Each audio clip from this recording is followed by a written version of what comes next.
I think hindi yan nailalayo sa ating mga pamilya. Kaya yung ating mga anak, kung maayos lamang nating pinalaki sila, sasabihin nila, gusto ko magiging kay mama, kagaya ni mama.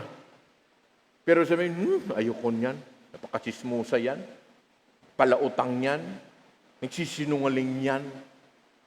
Ang gusto ko maging model sa kapitbahay, naku po, anak kaya siya ng taga-kapitbahay? Pero sabi ni Pablo, yung mga taga-simbahan, dapat magiging role model ang mga nakakatandang babae dahil yung mga young people na yan, yung mga anak nilang mga bata pa na eventually magiging adults, magiging nakatandang babae, ay magiging modelo nila. Kaya sabi ni Pablo, upang sila daw, ang mga kabataang ito ay maturuan na mahalin ang kanilang mga asawa.